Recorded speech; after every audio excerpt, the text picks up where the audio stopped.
My name is Gustavo Gaia. I am a congressman in Brazil, and the reason why I decided to record this video in English is because Brazil, my beloved country, has fallen. Brazil has become a full-blown dictatorship under the rule of De Moraes, a Supreme Court justice who has kidnapped our democracy, our freedom of speech, who has sent to prison thousands of innocent people, tortured some of them in prison, who is about to convict the greatest leader, political leader that Brazil has ever seen, Bolsonaro, who has censored dozens and thousands of people, who has intimidated congressmen and senators, the press. Nobody in Brazil has the courage to speak their minds anymore.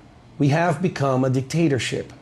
And today, De Moraes started the trial that he fabricated, a theater that he created in order to put Bolsonaro in prison. Bolsonaro, who is leading all the presidential polls, who is the greatest political leader that Brazil has ever seen, the former president that showed to us what freedom really is, what patriotism really is. As you all know, our president, Luiz Inácio Lula da Silva, was put in the presidency, taken out of prison by his friends from the Supreme Court justices that he put in the Supreme Court while he was president in previous mandates.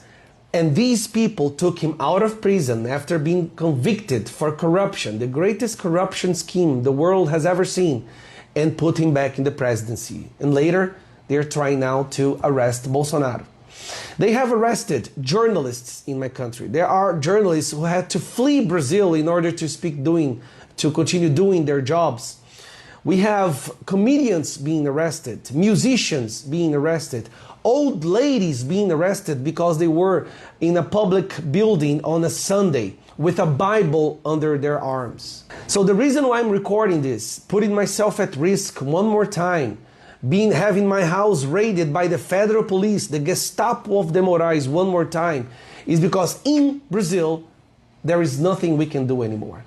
We've tried all the possible venues, but everything in Brazil has been kidnapped by this system, by the establishment, who is afraid to react, because if they start reacting, De Moraes will put them in prison. There are not many people in Brazil willing to speak their minds anymore. People are afraid to post anything on the internet. People are afraid to go to the streets. We can't have that. The world doesn't need another dictatorship, and Brazil has become one. So the reason I'm shooting this video is I'm hoping for a miracle. In Brazil, the public opinion says the majority of our country understands that we have become a dictatorship. The majority